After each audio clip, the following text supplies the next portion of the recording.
This is a Headgum podcast. We just want to welcome you into the safest of spaces. Thank you so much for being here. We truly love... Why did I breath spray? What? I'm the only person. You did just spray a little breath spray.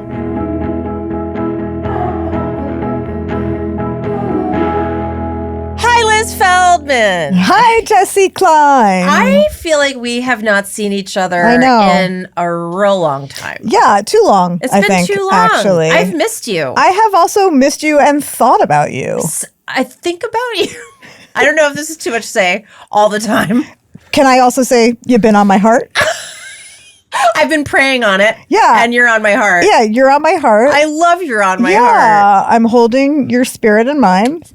You know, I have felt that. Yeah. And I think that's why I've been thinking about you so much. Yeah. Because I feel how tight you're holding my spirit. Well. If I need you to loosen the grip, a snooch. You know how tiny things can happen in life that feel like metaphors for the bigger things that are happening in life? Sure. You mean like when I saw a feather in my garage the other day as I was working out on my treadmill? Yes. Yes, exactly. Yeah. So I would like to tell you that I'm leaving my house this morning and I like feel weird in my shoe.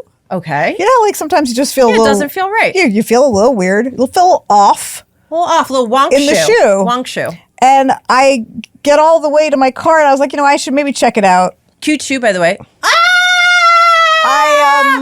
I have a full exposed toe. The worst thing that can happen. And I just thought to myself, what a metaphor. What a metaphor. I'm a 48-year-old grown woman. With a giant... I can't even remember the last time I had like a toe hole in my sock. I mean, must be nice, first of all. That's not happening to you on the regs. But wait a minute. Did you notice this walking to your car? Yeah, I felt a little funny in my toes. Well, it's a terrible... Your toe is being strangled. My toe is being basically suffocated. Basically, no, not suffocated. Hands around neck, strangled by. I hate that feeling. But here's a question. Yeah, for why you. didn't I go change it? Yeah, well, why didn't you go? Yeah, I guess that exactly. That was exactly my question. Thank you. Well, the exact answer is I didn't want to be late. Wow. But guess what? Get out the hammer and nails. We've got a murder here. I was still late. Let's get this woman on the cross. Thank you. But I actually think that the bigger reason is I slightly wanted to torture myself a little bit. Oh wow. Yeah, Liz. I know. Liz, I feel like that's very dark, very deep and dark, which I guess is kind of on theme. Kind of on theme for what we said when we were preparing. We were talking yesterday. I should have said it was like yesterday makes it sound like we left it to the last minute, but we didn't. But we did. But that way we're fresh. What's written here is hilarious take on respective collective depression. We were chatting and we realized that we are both, respectively, a little depressed. Collectively. We're both a little depressed, yeah. But also like we're noticing in our very scientific sampling of our, 5 to 15 friends. Yeah, just that everyone else also seems a little depressed and that maybe it was worth talking about it. Yeah, and it's not just anecdotal. I literally feel like we can feel it. I think we can actually feel it. Yeah. There's something in the air tonight. Yes. As Phil Collins once said, drummed, there's something in the air tonight. And today. And it's been going on for months. And it's real sad. and it's real sad, but I do think we kind of locked into when we both brought it up, like, oh, this would be nice to talk about because I do think when people are depressed, and by people I mean myself. Yeah. It's really helpful to know that you're not alone. It is. It's also really hard to talk about because nobody wants to sort of like admit that like the vapors got to them, that they've maybe fainted onto the fainting couch for a minute. Yeah, like you don't want to be like one of those ladies that needs to like, sort of like, take to the country because... go to my country home. I mean, I would love to go to my country home. No, but that. it is hard to talk about. I think about this a lot because, and here I'm going to say it. Okay. I'm going to say it out loud here on the podcast. Please. I am someone who has struggled with depression a lot in my life. Yeah. Currently at 40 milligrams a day of Celexa, which has been really helpful. God bless. God bless. We've talked about this as our pill wall. Yes, You're that's right. also, you've built a pill wall. Yeah, it's not high enough. It's not currently high enough. It's right Things now are it's- breaching the pill wall. You know when you're like in certain neighborhoods and there's like a really low fence somebody has and you're like, why are you even Why did you bothering? bother? Why did you bother? I'm at a pretty low. You're like a low, unsecure fence. Yeah. Any kind of Yeah. cat burglar. Oh, God. Any kind of negative feeling. an to get over that aggressive fence. rabbit could just An come aggressive over. rabbit. But in the metaphor, any ennui, any light glance at the news, any world weariness world weariness is is just getting gonna- over that fence. is going to step right over without even having to hop, baby. Do you feel just one big leg over? Yep. Yeah, it's just, I think sometimes like when there's world weariness or perhaps national ennui, if you want Sure. to call it, too scared to name it, frankly. But if, I think we can name it. I mean, there's a lot going on. there's a lot going There's on. a lot going on. Aside from anything someone might feel about their own personal life, what's going on with them, Exactly. it does feel like in terms of our nation, in terms of the world, anything you might see on the news right Yes. now does feel, I was thinking about this on the way over. It feels like it's like you're in your own house. Yeah. You're dealing with your own stuff. But then it's like if someone was blasting like a boombox outside your house all the time. Yeah. 24/7. And now you have to deal with that on top of what's going on in your own house. Was this metaphor worth it? Yeah, 100%. That's a great cool. metaphor. Just like really loud music. Is what I'm Yes, talking about. that's exactly right. Because as soon as you open your eyes or your phone Or your any or hole, your any literal hole, any hole in your head. what's going to come flooding in Not is great. bad news. It's bad. It's mostly bad. It's bad news, and it's stuff that kind of hurts your humanity. It's stuff that hurts your humanity, and it's stuff that's really hard to compartmentalize. Very hard. And without generalizing, I will say the only people I know who can do it are generally white men. Now, we'll just cut that out unless we feel like it's a truth. I mean- and no lies detected, as the kids say. But I'm just saying, like, I can't. So, is there a ghost whispering, leave it in? It's weird. I feel like a ghost said, leave it in. But anyway, yes. Yeah, as a queer person right now, as a mom, it's a little bit of a scary time out there. And so with whatever small personal problems or big personal problems you might have, they're only compounded, obviously, by that. They're only compounded. And I do feel like, I think if you're someone who walks around the earth already prone to going into some sort of dark or sunken place. Sure. You mean an artist of any sort? A creative type? An artist, a creative type, definitely. Any sort of comedian? Any sort of comedian, any sort of sad clown. Yeah. But also everyone. But if Yes. if you're prone to those things, like it just can really sink you even further than maybe you already were about your own stuff. Did I interrupt you? I feel like you were saying things and I've been interrupting you nonstop. Oh my God. But I'm just so excited to talk about depression. Give me your hand. There is no interrupting. We are one. We are one. We are having one You're conversation. on my heart. You're in my heart. Are we holding space in defying gravity? I hope so. What? Just honestly saying to you and you saying back to me whenever that was yesterday, I believe it was yesterday. admitting I'm a little depressed and your eyes sort of, Lit up. It was the happiest I've been in months. it was a really interesting thing because I also was having lunch last week with another dear friend. That's right. Jealous. I just included you as a dear friend though.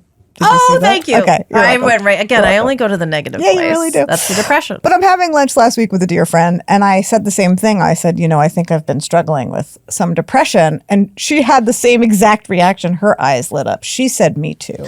Yeah. And, I don't know why. For me, it feels a little bit like I'm losing when I'm depressed. Like I'm losing this game that, I don't know why being in a good mood is winning, but everything to me is sort of a game and I'm either winning or losing. And it doesn't feel like winning Sure. when I Yeah. have this much. Does it like winning Malaise. at the game of life or losing at game of life? Or do you feel more like, or is it more like, are you concerned about how you are seen in others' eyes if you confessed to dealing with some depression. Well, here's the thing. I think for the most part, many of us, especially women, are very good at masking depression. Don't know what you're talking about. Never been there. So I'm really good at masking depression. You are very good at masking. Thank you. You are. See? Is that a good thing? feels like Should winning? Oh, boy. But I am. I'm good at it. And, I think so many comedian type people end up being comedian type people because Tale we're as in old a as time. constant masking of, feeling feelings that are less fun. Yes. And so, to be able to admit that is, I think the first time I even said the words, I think I'm depressed, was like maybe last year. Say all of that again. I'm literally telling you that even to my closest, bestest friends, I think the first time I admitted that I had depression was probably last year. In your entire life? Probably. It was the first time you admitted it to your friends last year. Yeah. And it was something you'd Maybe been 2 dealing years with ago, for how but- long? Oh, my entire life. Liz Feldman. Yeah. That makes me want to cry. I dare I you. won't. You want 40, No, I won't. 40 milligrams of Celexa later? I won't, and I physically can't. Because my entire body is filled with pills. Now, half of them are Ambien, as I love to say. And you know what? That company still hasn't sent me any freebies, but they legally can't. This is why I do think it's so good to be talking about this. I'm constantly aware of there's a lot of, I think, talk in our society about if you're feeling bad, talk to someone, find someone you can talk to, which of course is what you should do. Right. But I think it is easier said than done. 100%. Even with a bunch of little, artsy, fartsy, Yeah. emotional, empathic, little sad clowns. I know sometimes I'm if I talk, I am still worried for the most part about ever talking about it with even my closest friends. Because I'm worried this is about terrifying. This feels terrifying. Are we heroes right now? Are we not wearing capes and yet wearing capes? But I'm which is the right friend? And also, at what point do I have to, is there a ceiling on how much I can talk about this Right. before it starts to change how people are Viewing me. viewing me? Because Yeah. obviously people normally view me as just gorgeous, Absolutely. successful, always Brilliant. happy, very rich, successful. Too thin. And I don't want to shatter that. I don't want to shatter it like glass. You're joking, but the truth is that it is hard to not just be vulnerable, because I feel like I can do that. But for me, it's actually hard to admit that I may not be able to lift myself out of something. 100%. And then that becomes another version of sort of another layer of depression or Yes. sadness, which is for me, again, I could be I am so lucky in this world we Yes. are in. I am eating more than 3 meals a day, Yes. honey. Let's be honest. Have a house. Now I'm just saying real things I'm grateful Yes. for. People I love, I'm not sick, knock on whatever, but, and then I'm and I still can't Yes, feel, turn this around. Turn this around. But it's, I think, so important to understand, you really, for the most part, cannot think your way out of sadness and depression any more than you could think yourself out of being diabetic. Yeah. Now, RFK, come at me with your fucking dead bear in your trunk or whatever. I kind of want to hear what our Same. beloved Same. guest might have to say about this. And here's the thing, there's a hot having take. a guest like we're about to have is the kind of thing that, and this is no pressure on you, sir, Sir. could easily lift me out of depression. Oh, woke up this morning and felt like everything was rainbows, knowing that this was going to be my fucking noon hour. Because to be able to sit and talk to this person About anything. This person who Read the phone book, honey. I've admired, I've watched, I've loved, I've been listened to, inspired by, follow. I mean, think the world of. So it's pretty exciting that he's here to talk about how sad we all are. Well, and not that that's the only thing we're going to talk No. about, but also just to put a little bow on it before we a little Bowen. bow on it. Bowen on. I guess add to beautiful and rich. Clever as Clever as fuck. fuck. No, but a little bow on it to end where we began on this little banter. Look how like we have all these fears, and again, when we talked about it with each other, we both immediately lit up at how sad each other were. Okay, so with no Never further, been more thrilled for somebody else's sadness. Thrilled.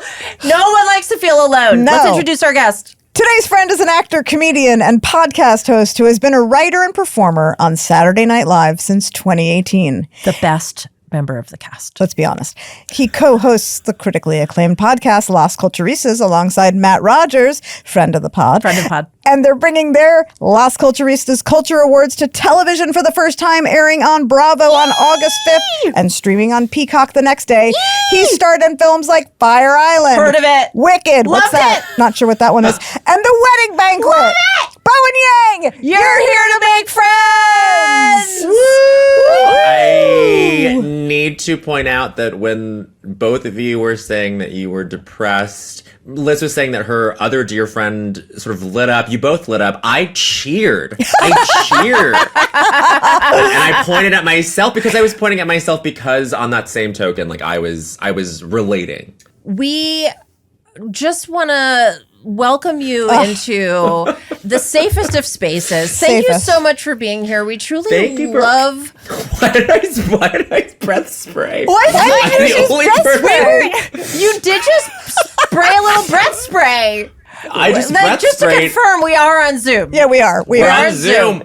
But I need to like button up and straighten my back because I'm talking to two heroes of mine. Oh my God. This is what it is. Stop it. So just to start out by saying, picking up on how absolutely gobsmacked we are that you're here and thrilled. Truly. We, of all the things and aspects of you, your work, your personality that we are obsessed with, we were saying that something we are so obsessed with is just your general energy. Your energy. Like you are just one of the calmest. Yep. Now, again, I'm saying this is how we're perceiving.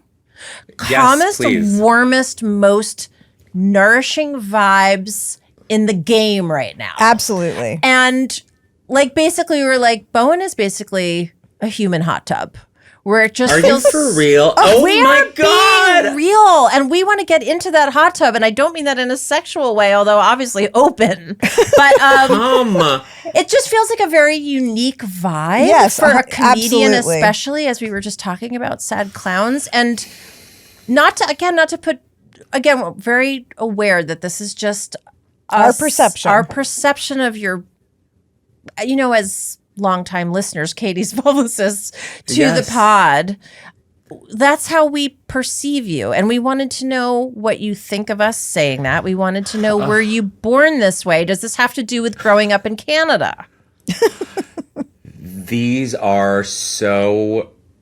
These dots are so well connected. First of all, thank you for saying that because I've had... My depression recently has had to do with, like, my energy not being for other people. Like, I think... I think I've, like, been around my best friend, my perfect angel, handsome... like red-blooded American sun god Matt Rogers. Sun God. And I'm like, God, he has it. Like everyone, like he just has this magnetism and everyone's drawn to him. And I'm just in awe of him at all times that I'm around him, that I've started to like, and this is nothing of his doing. Like I've sort of turned in on myself and been like, well, wait a minute. Like, is something wrong with me? I think my you goodness. guys Oh my saying God. this, and we don't have to get into it, but thank No, you we're guys for here saying to that get because- into it. This is what we're getting into. Go on. Sorry. Yes, but like you're affirming something that I oh my God, thank you so much for saying that. Human hot tub, Jessi, is I think one of the best compliments I've ever received. I mean, with just the right amount of bubbles, Yeah, it's very honestly. clean.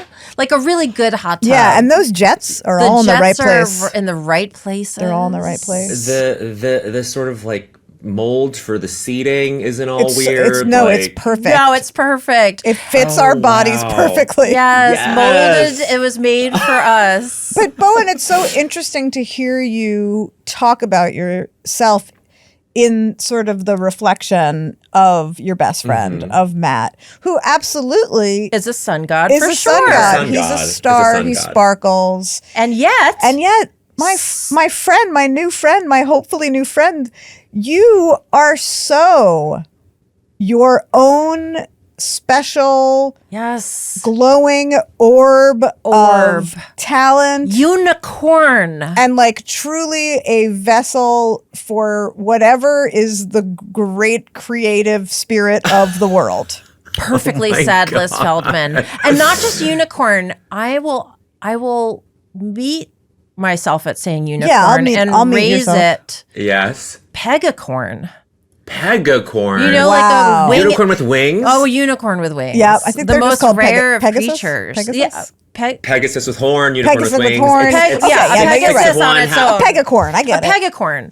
Like, yeah, A Unisys. oh my God. Unisys. Yeah, you just have, I think you similarly are as vibrant and attractive to anyone in a room. Like you are a glow. Yes.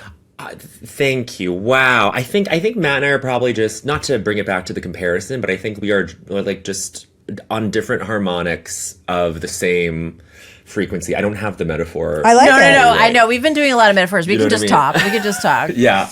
I thank you so much. I think it does have to do with being Canadian, maybe. I mean, Thank a little you. maybe. Yeah.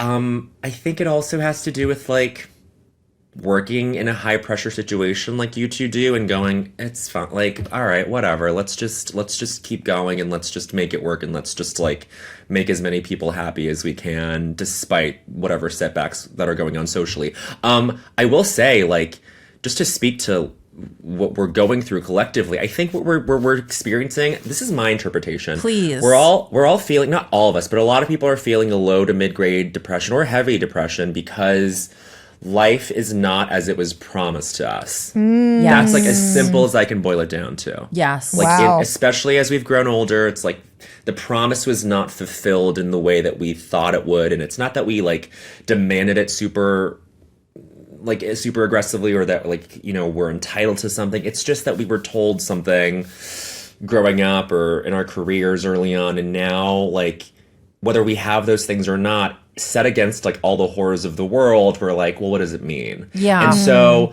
to talk about depression, like, Liz, are you saying your depression is like nothing means anything anymore kind of depression, or is it something else? I mean, Great question. that's a Also really good interested. question. I mean, I wouldn't say that my general sort of ticker tape is nothing means anything. It's not that. Good, It's good. for me. I think it's possibly honestly partially hormonal because some of it can't Okay. fully be attributed to anything specific. Yeah, that's But- also always a risk as a woman. You'll of- see when you go through perimenopause. Yeah. But I think for me, I think you kind of nailed it. Like things are not perhaps as I expected. I think Yes. in part, and I think it's also just part of the ebbs and flows of being a creative person, being a working person, and then having more time off. And for me, like right now, I'm working, but I'm working by myself. And it's Yes. really easy for me Ugh. because I literally have to be in my head because that's You're where writing, I work from. You're writing stuff.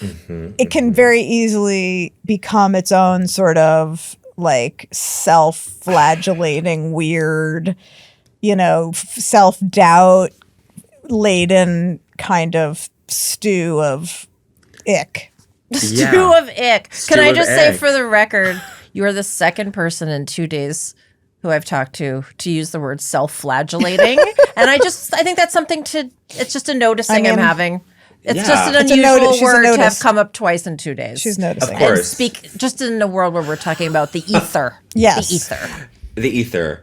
Self-flagellating. Self-flagellating. I think I always think of like, oh no, I was going to get gross. Do Please it, do. girl. Come on. Flagellum. It's like what sperm have. Yes. Yes. You know what I mean? Yes, the little tail. I'm sorry, that's the little tails, right? The tail. The little Yeah. tails. It's like a whip, and so It's a little whip. it's a flagellum. Oh. It's a you self-flagellate. Yeah. Yes. Thank you yes. for reminding me of the word flagellum. I had forgotten and I needed it. Flagellum. I'm here. I don't even know I'm him. here for all your. I don't even know him. Oh my god! No. This is why. This is why you guys are the leaders in your field. Stop it. See, and it's moments like that where I'm like, I shouldn't be a leader in this field. You absolutely should be a leader in this field. I mean, working alone for sure. Like if you are a writer or anybody else working alone for any reason, I feel like is mostly terrible. Yeah, it's not my strong suit. I much prefer working in a writer's room or on a set with lots of people. And what you do every week, though I know must be insanely pressurized. I know it's pressurized and incredibly intense and all of those things. Like the fact that you're sort of going through it with other people must be what gets you to the end of every week. I mean, of course. I mean, I was even, but see, I like took it, I spun it in like the opposite direction. Last night, I was like on a call with my manager, and I was just like, should I feel self-conscious about not having a project that like has like my name on it, like not in like an auteurish way, but in like, I know what you mean. just like it's just like my imprint, like I don't have that thing like where like it's just that's mine, and I worked like I poured all this blood, sweat, and tears into it, and like I should I feel self-conscious about only being in like ensembles and like duos and like group projects? And she was like, no, like that is clearly something you love to do, and I think we're all similar in that way, because I think maybe what's also feeding this kind of despair, I'll call it, even though that might be too intense a word, is that like it's that thing where connection is the only sort of real antidote to despair, in that like literally there's this thing called the metabolic rift, which is like where when someone says online, like, go touch grass, literally it means like you have to be one with nature and touch like other forms of life, because there is this rift in our psyches about like disconnecting from like other ways that like life is like comes into the world and leaves the world. I mean, so woo. No, I love it. I love it. No, you're not. I mean, that I do think connection is the primary antidote to all of this stuff. Absolutely. And I mean, I will say, like, when Liz and I were chatting yesterday about what was just going on in our lives, independent of having you here today, and we were talking about, respective collective depression. I was like thinking about how grateful I felt when you on Culturistas over the last year or so, you shared that you had been kind of going through some stuff that I mean, I'll let you like use the word you want to use to describe it, but I just felt, I was like, that is so, it's really lovely that you felt you could share and be that vulnerable, because it made a difference to me, I appreciate it. Thanks, because I was Jessi. like, if someone as amazing as Bowen is feeling some stuff, we can all feel some stuff. 1000%. I used a word that like my therapist kind of threw at me called depersonalization disorder, which he's not a psychiatrist. And so like he felt kind of like, but like I'm not diagnosing you or anything. And like I used it like to announce that I was going on break from the podcast a little bit. And then like all these like publications ran with it and ran with that word and put it around quotation marks in a way that almost like ruined the word for me and like took like the meaning out of it. But now I'm finally coming back around and being like, no, that was your word. Right way. That was my word, and that was the right way to like it like clicked in for me, and I was like, I'm going through something very specific, and it's not just like I've been depressed in the past, but my pill wall, by the way, I was also on Lexapro, half the lowest dose too, Liz. I would have to cut my pills in half, and then I finally went up to the full 5 milligrams. But do you want to talk about? Do you want to share with like what that word? Yeah, means? what does that word mean?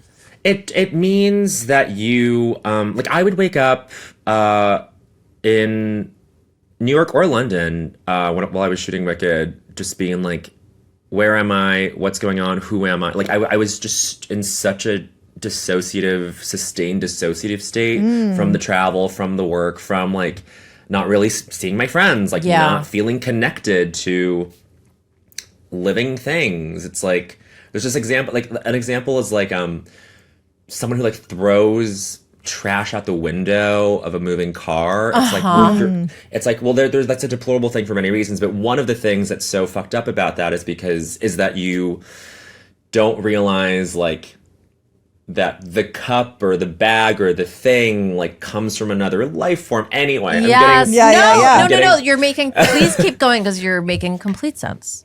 Like that. This is like it's like one of the subtler ways that like capitalism like kind of like fucks with our sense of connection with people, is that like everything is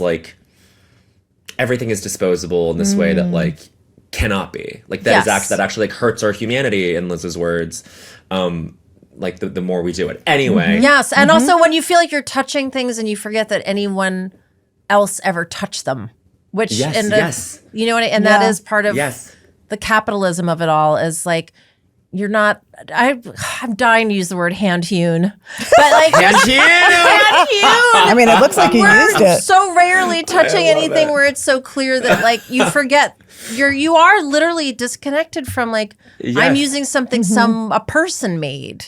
Yeah. I don't know. Absolutely. I don't know if that's helpful to this thread. Look, I feel like I'm like I grabbed the steering wheel and I swerved into like this weird uncharted terrain. I've never felt like safer in the backseat of my life. Oh my God. We are in my dream car, a Hunter Green Jaguar, as far as I'm concerned right now. Can we go back to you being a human hot tub just for a moment? Yes. Jets on. That's Jets on. Lights on. Oh God, lights It's sort of nighttime. switching. I'm putting lights She's on. purple. She's blue. She's blue. She's pink. purple. She's pink. She's cycling through colors. So do you find, and you were just talking about your friendship with Matt, and yeah, you are very sort of complimentary, but very, like you're beautifully different from each other. Yes. Do you look sometimes for other hot tubs in terms of friends, or are you more sort of drawn to, I don't know, a cold plunge, a whirling dervish? I don't know what the opposite of hot tub is.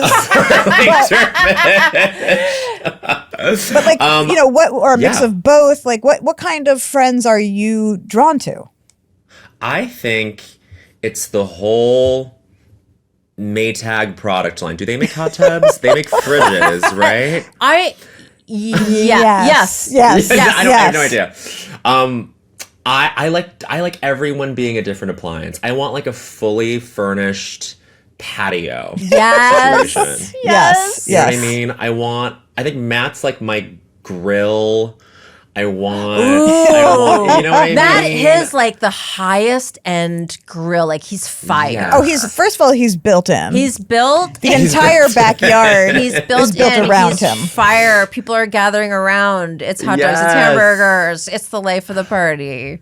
That's Matt. That's Matt. Yeah. So he's That's grill. Totally Matt. He's grill. But we also need to have, like you said, you need a cooler. I need a cooler. I need a fire pit, also a gathering spot. Also a gathering spot. An umbrella to shade you and keep you cool. Exactly. Nice. Yeah. Maybe there's an espresso machine inside. Now, Liz, I want to know, what appliance do you think you are?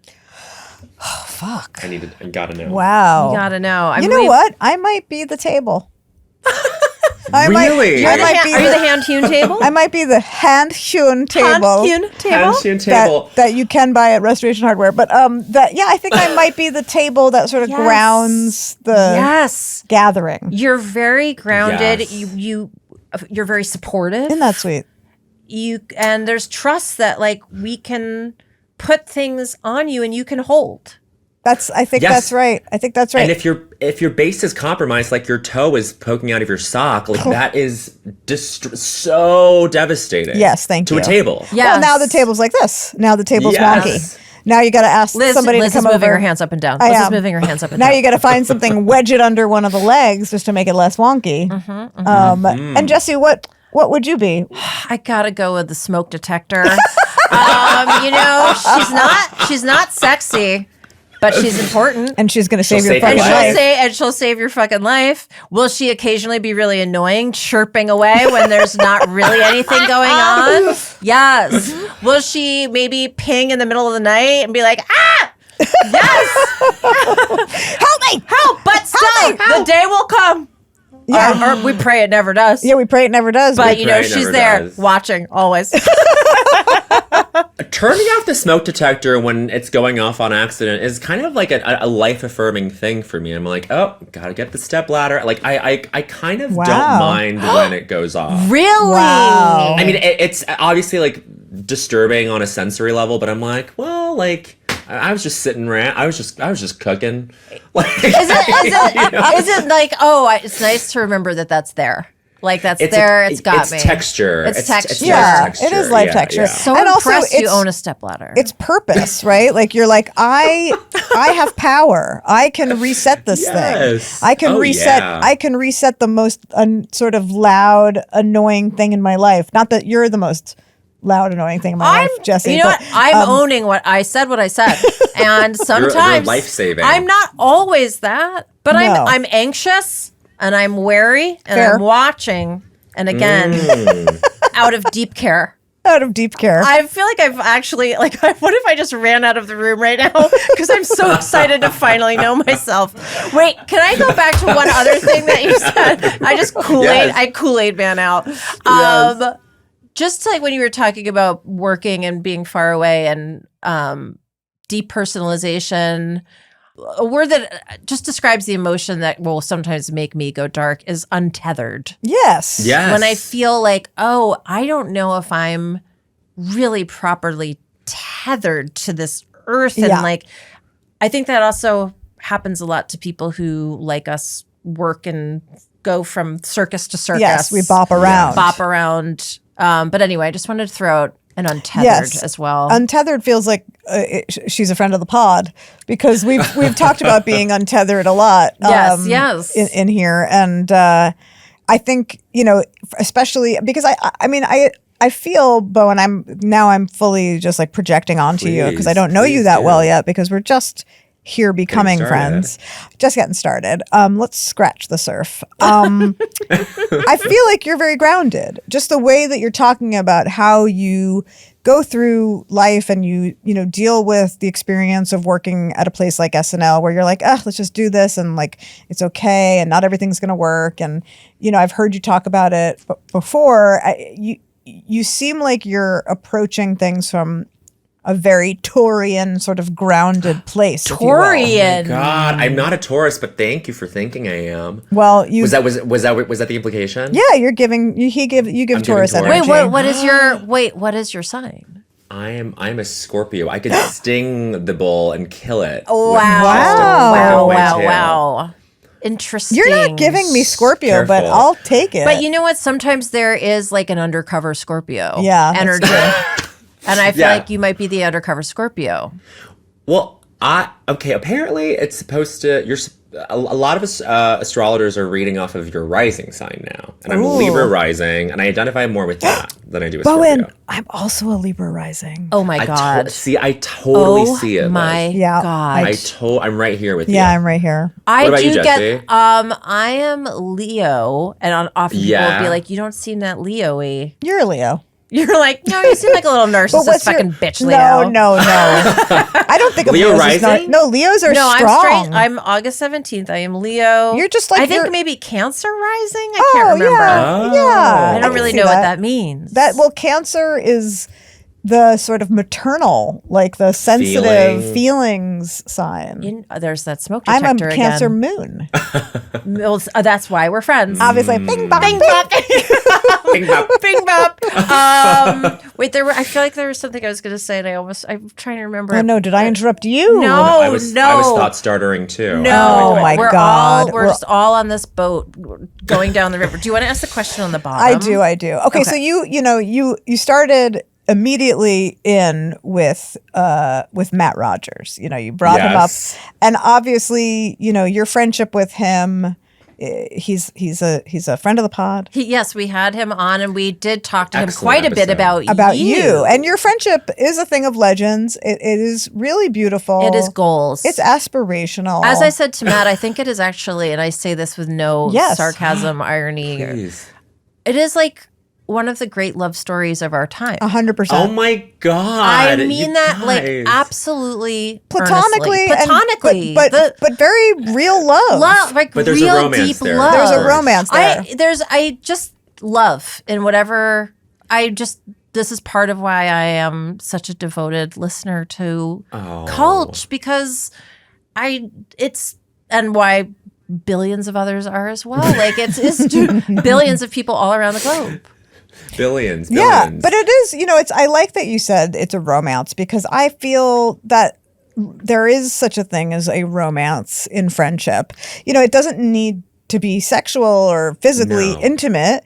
Romance is just, I think, in some ways, like appreciating the beauty and the, sort of complexity of your friendship with someone, and not shying away from the fact that it's its own sort of beautiful, living, breathing thing.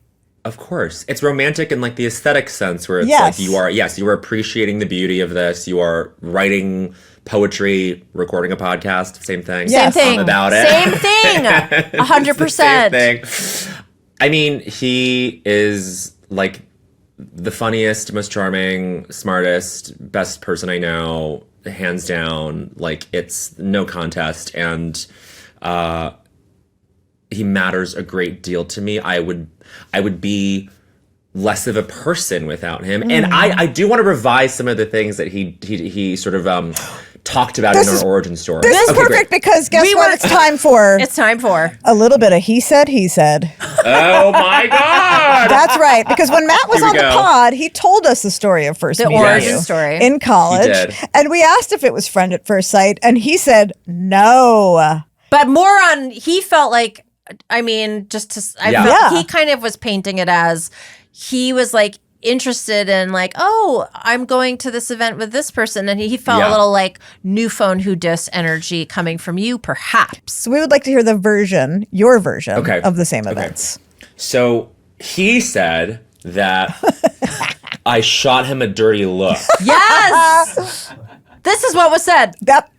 This is what was said. Yep. And I say that my first sort of like at first sight moment with him was on Facebook weeks before this meeting. Oh. And so he mentioned this girl that lived on his floor, Shermung Bielefeld, who was in pre-med classes. How do you forget that name? Orientation. How do you forget that name? I was freshly out of conversion therapy. Thought I'd give being straight again a try. No. It's we're gonna go there. Yeah. No. Okay. Great. But I was like, I'm in love with this girl. Like, she's gorgeous. She's smart. She's funny. And I had gone up to her floor just to like hang out with her. Nothing ever happened. But on her Facebook wall, remember that? Mm-hmm. Yes. On her Facebook wall, you could leave videos in the fall of 2008 on people's walls. That's right. I stalked her on Facebook, and then who should post on her wall a video on her wall but Matthew Rogers. Matthew Q. Rogers. Matthew Q-Force Rogers. Q-Force Rogers. And I click on this video, and it's this guy who's like doing a bit, and like the bit was like, hey Mung, I'm leaving a naked video on your, like he was like shirtless, like presumably naked in his room, just like being like, he was also in the closet. Who knows if he was trying to flirt with her. Just like hilarious. And then I felt so threatened, but also my at first sight moment was, I like this guy. I'm fascinated by him. Like, what is he about? He seems important. He seems like a person of note. But should I feel bad? Should I feel insecure? Like, should I feel territorial when it comes to Mung? All of these things, like cascade of different, complicated, conflicting thoughts start to go down. By the way, did not have on my bingo card you and Matt Rogers potentially competing for the same woman. The same woman! Right. Even theoretically, no. Like, you can. Who could have anticipated this? So I am now, meanwhile, just saying, I have never been more jealous of a woman in my life. In my life! Go on! She was giving, like, she was so 2008, like, Manic Pixie Dream Girl vibes. Like, it was, you guys would have like wanted to fight over her too. Like, I'm sure. To be a woman having Matt and Bowen fighting over you. I honestly, I mean, she Can't doesn't need to imagine. do anything else in her life. She's already. Yeah. Go on, she's go won. on, go No, on. she's made in the shade. And so fast forward to all those months later when I was on the improv group, as you know, as Matt had said. You were the gay on the improv group. He was the gay on the Exactly. sketch group. And at that point, he had not been on the sketch group yet. So Oh, right. he felt like there was some status. I mean, like, I totally get it. Like, he felt like, one, that, like, I was playing status on him in a way, and that, two, I didn't like him. But it was just that like, it's like the kind of person that you've, like, seen on social media, and then you meet them in real life, and you're like, oh, yeah, like, I know you, but then you Right. kind of have your preconceived notions about them. It was completely that. Yeah, a house of cards of preconceived notions of Exactly. things. But you had Exactly. both clocked each other as a person of note. Both of you came Yes. into being like, that's a person of note. That's a person of note. I just did it a few months ahead of him because of Facebook, because I was like, Matt Rogers, remember that name, like literally remember that name. Wow. And then fast forward to 17 years later. To here so we are on He Said, He Said. we're on he said he We're said. on He Said, I He love Said. relitigating this, by the way. Like, I don't know why, like he knows the truth, and yet he's still bandies about this version of the story, and whatever. It's we'll be like clearing this up for the rest of our lives, but I love it. I love a relitigation. I am a top barrister. I've got my white wig on. I'm heading into the courtroom. It's giving gavel. It's giving objection We need overruled. barristers. We need barristers in the U.S. I know. I fair- think if we had been wearing wigs this whole time in court, we'd be in a much different We'd place. be in a on. much Much different different place. place. It's Absolutely. really, you gotta just, find your way. Do the drag. Now- You gotta Yes. do the legal drag. Exact. I know that it is sort of an incredible thing that they still do in Yes. in the UK. Britain. I will, Mm-hmm. I just want to, first of all, I want to pour one out for the Facebook wall. Oh, Yeah. I mean, what Yeah. a time. What a time. Simpler time. But there is something I think like very magical in like, I feel like, did we talk to Matt about this? I listened to so much Matt Rogers that I can't tell what we talked about with him or if I heard him talk about somewhere else. But like, there's something about when you see a picture or a video of someone and you do have a just knowing Yeah. feeling. Frisson. Yeah. A frisson. Wow. Thank you Yeah. very much. You have a frisson. Well played. Well played. Like, because I feel like I've had that just a handful of times in my life, and in the after, where you're Yes. like, oh, I remember seeing a picture of that person, Yep. having the frisson, Guess what? and that I had that about you. you did Yes, have I did. frisson. I did. Describe. Describe. I mean, I've talked Like about and it. describe. Like and describe. Like and describe. Yeah, link in bio. I have told this story on this pod, but I'm happy Yes. to relitigate. I Wig, understand. wigs on, Fucking Wigs on. Yeah, Barristers gavels in hand. yeah. Hold on tight. The barristers don't hold the gavel. I saw Jessi at the Emmys on television. I saw her win an When Emmy. she won. When I she mean, this won. story benefits Yeah. the fuck out of me. And I just remember seeing her and clocking her and basically being like, remember that person. Remember that person. And- Of note. And I remembered when my manager Christy Smith started representing her, and I clocked Famously like Christy Smith. how interesting she's now representing that person. And Yes. then not that many years later, Christy Smith said, hey, that person that you've cataloged in your brain is and kept a dying little bit to of work a on your show and is begging on hands and knees to come be in your orbit, honey. and the rest is here to make friends. Here to make Story. friends. Her to make friends. Story. Her to make friends. Story. Guys, the wordplay is giving. Giving. I just want to say something about talking about how your energy at SNL as someone who lasted there exactly one season as a writer myself and did not thrive, which is fine, but was also so honored to be there. Like when Yeah.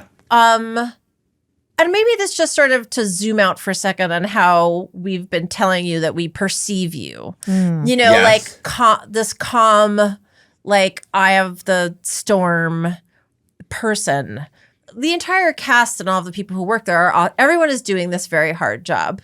Yeah. But I think not everyone is projecting as much calm and balance as they go Exactly. through it. I'm not talking about people's performances on stage. Like, I just like, are you like, that is true? Like, I am able to sort of keep like cool and calm and collected about this whole experience. And I know it's different at the beginning than it is Of course. now. Yeah. Or are you like, maybe that's how it's coming off, but that's not how it feels? Yeah, inside I feel very Because I just want to differently. say, I heard Seth Meyers, the most beautiful soul among us, talking Truly. to Amy. That's a hot tub. Oh, Seth is also a hot tub. But Yes, just quickly, yes. he was talking to Amy Poehler in a way that also I really respected. He was talking about how much he struggled his first year and how scared he was to let anyone know he was struggling as hard as he was struggling. And I'm like, but he's a hot tub. Right. I don't know. That's a long question. Yeah. I can cut this.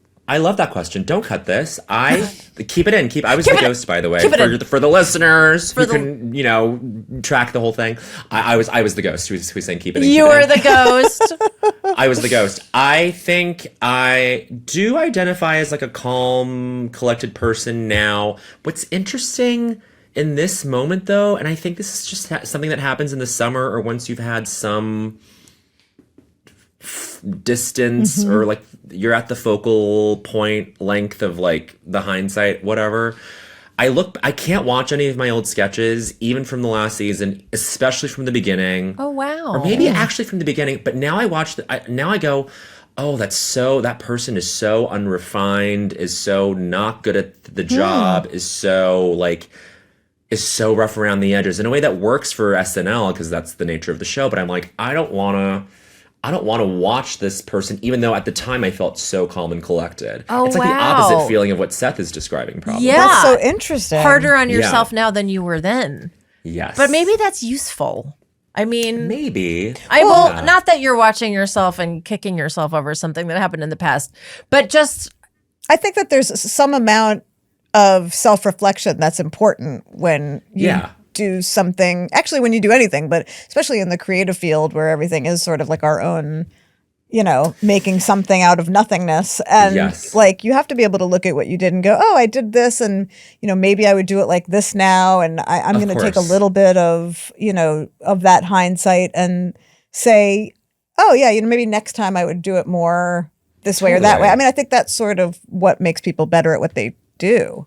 Of course. have you been able to convert any of your hosts on SNL into actual friends? Like, it's such a parade of humans who walk through there that you're in awe of. Like, has that happened for you? I think kind of. Yeah, there are a few. There's just like two examples. Well, one of them was a friend before they came. Okay. Two of them were friends before they came, and that's like.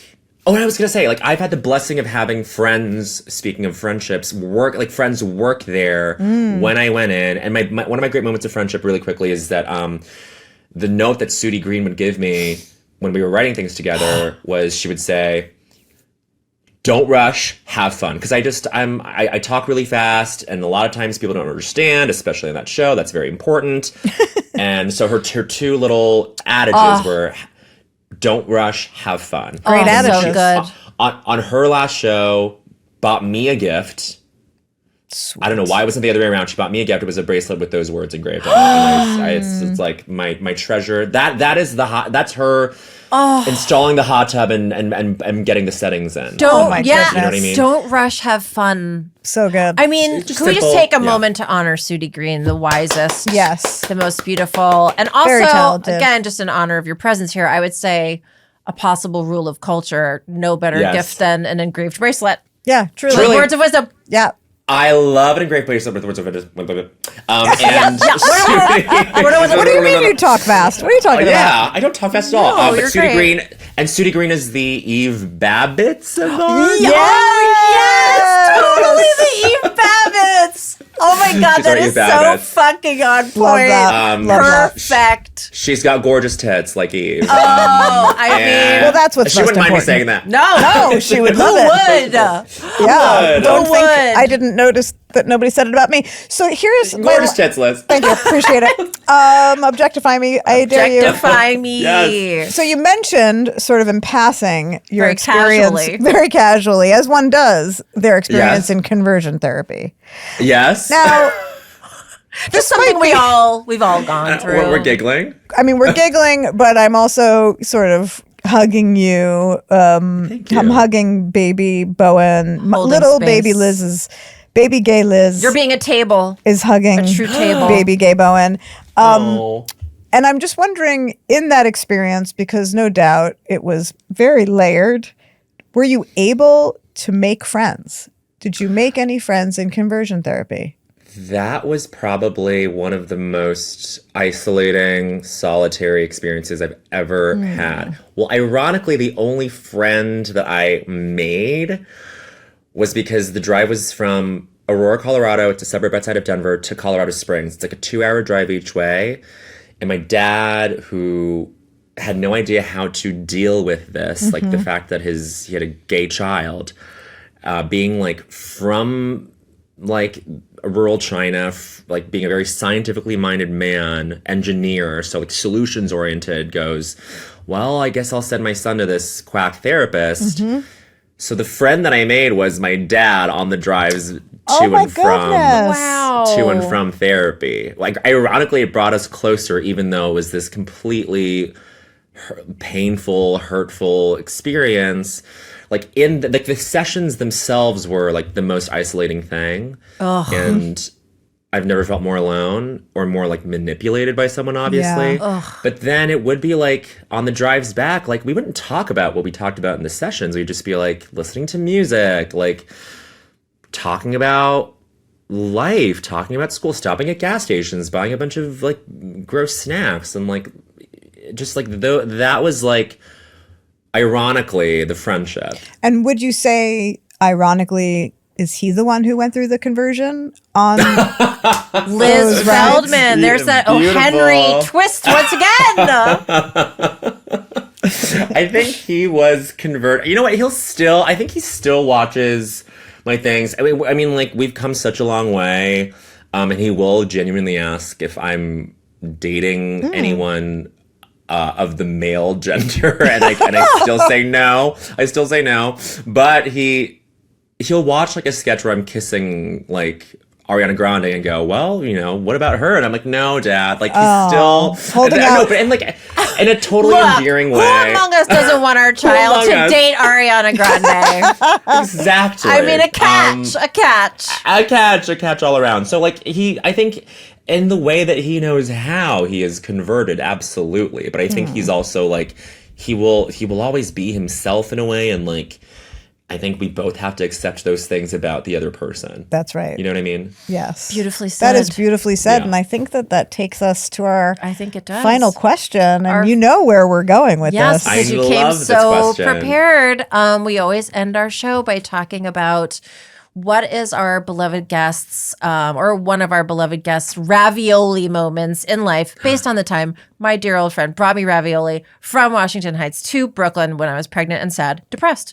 Oh, I'm sorry. I wasn't even trying I thought to. you were looking but- for my hand. I was like, I I was talk just- about it all the time. I was just expressing myself. Holding space, defying Holding gravity. space, holding space. So it's just a great moment in friendship where you were touched by a demonstration of friendship from a friend. Bowen, go. Okay. Is it okay that I have like a few quick answers? Please. Absolutely. Okay, great. And they weirdly all have to do with, SNL. That Well, makes that's complete where you sense. spend a lot of your life. Exactly. So Yeah. Sudi is one of them. Celeste Diem, another writer of mine. Very talented a great writer. friend So of mine. talented. Yes. I didn't mean to say writer of mine. I said writer friend of mine. There's no possession or possessiveness there. Hey, Bowen, But- fucking get Hey. a grip. Writers aren't your playthings. You don't own. I know.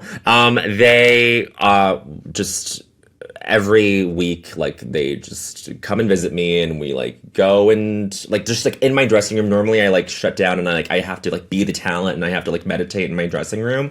But they come in and they like kind of like puncture that in the best, most caring way. And even yesterday, I was like struggling because me, Celeste, Sudi, and Matt, we're all writing the Culture Awards together. And it's just been a lot of moving parts, and I've been a little bit like exhausted by it, but they sent me this beautiful long message that like got me right back up. That's a moment. To come out of the Wicked moment, like the Wicked depersonalization moment, like not to name drop, but like Ari would like call me and be like, I can tell you're going through a hard time. Ariana Grande. Come over. Ariana Grande. Ariana Grande. We'll play Rummy Cube. We'll watch Mommy Dearest. we'll like, you know, like let's just like have fun. We'll bake like a little princess cake with the baby inside of it because oh my God. She just like had like princess cake mix. Like she Of course she does. She Of course nursed she me does. back to health. Aw. She nursed me back to health. And then finally Matt Rogers. The day before I started my first season writing at SNL, we went out to Littlefield in Brooklyn, and it was just this very emotional sort of like, all right, like we're both going down the chute, like into something new, and we don't know what this is going to be like, and the podcast was going to maybe change, and it didn't, thankfully, but like we weren't sure what the outlook was on the friendship and like how often we'd see each other. And like he'd just gone through this with Sudi. Like he felt like it was this big shakeup in his life to have one of his best friends be raptured up into this spaceship at SNL and be never be seen again until the summer.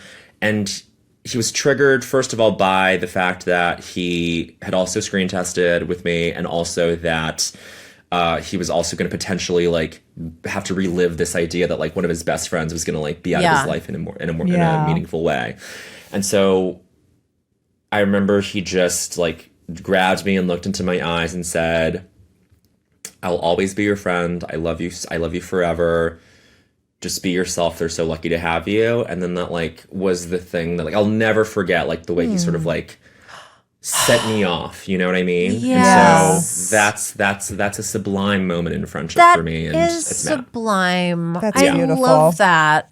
I love that because, well, for so many reasons, but I think mainly like one thing I have realized in this life, especially in the last few years, as many people I know have like rocketed into high levels of fame and success, it really is so important to like just celebrate them. Yes. And like whatever feelings you might be having about it, which are very valid, like we can all be jealous. We can all like both people testing at the same time. Right. That's a lot. But like to just remember to be like, get the bracelet, send the bottle of champagne, take them to Littlefield, like say you love them. That is really a lot of grace and beauty right there. I think you can tell a true friend by them holding those two truths at the same time. Yes. Oh yeah. You know, Yes. that Oh my they are God. truly happy for you, truly supportive,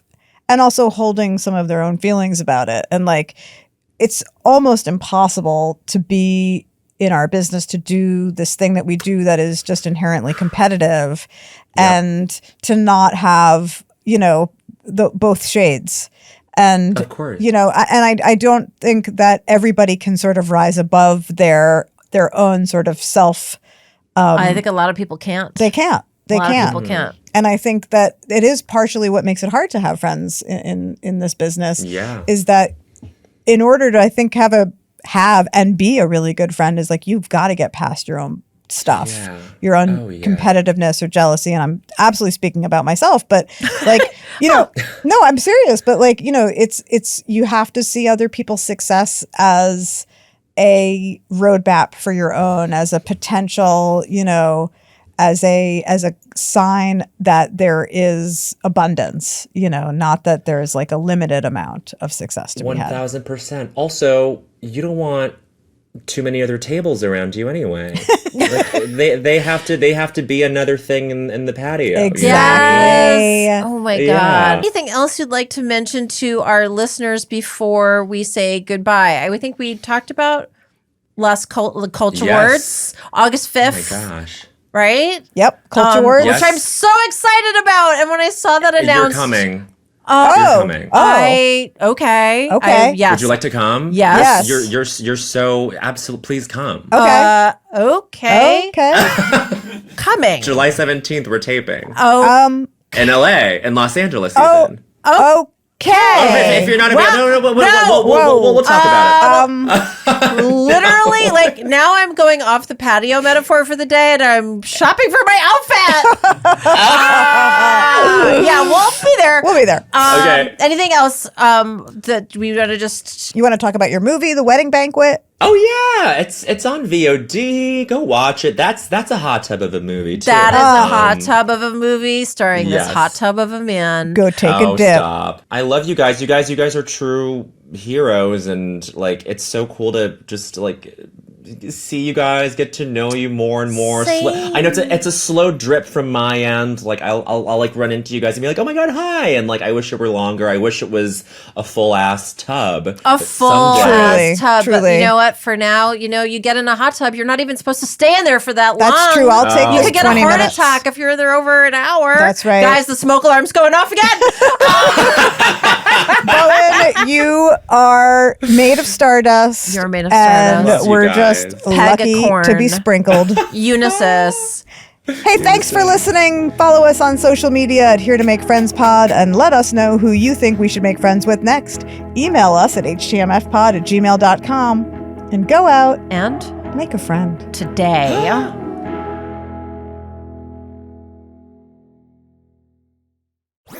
That was a Headgum podcast.